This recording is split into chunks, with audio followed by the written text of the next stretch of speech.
Hi, this is the video tutorial for the Mopac Media Zipline Dolly. It gets pretty good results for being a homemade rig, and it's easy to use. So let's talk about what you get with the rental. You get a ratchet, you get 30 feet of reinforced cable, you get another 30 feet of reinforced cable that go through the actual dolly with a tripod head, you get a small sandbag, and you get a 10-foot shorty of reinforced cable.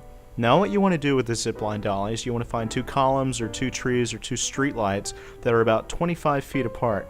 So you take one end of that 30-foot cable that's running through the dolly and wrap it around at least 5 times around your first tree or column or what have you. Tighten it up with a carabiner, and you're going to want to yank it a little bit, make sure it's nice and tight. You don't want this thing to slip with your camera on it. Next, unravel the ratchet's cable spool and attach that to what you just wrapped around the tree. Next, take your shortest cable and wrap that around your second tree or column. Then attach the ratchet end of the ratchet to that. So now, making sure somebody's holding the dolly in the very middle of the line, you can start ratcheting the line, making it tauter.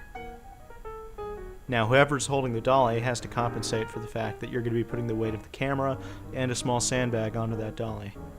So once you think it's taut enough, you can just leave the ratchet arm kind of hanging in place. That's fine.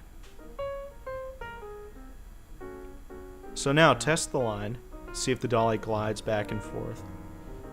Okay, so now if you're satisfied with the dolly's placement, you can put the camera on the dolly. So take the tripod plate from the tripod head, put it on the camera, put the camera on the dolly,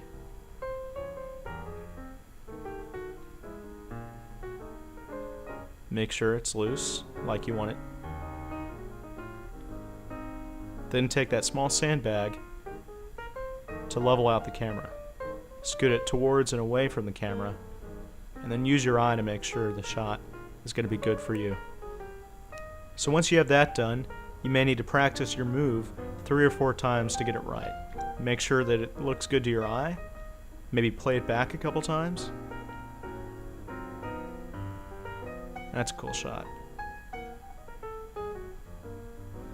Great job.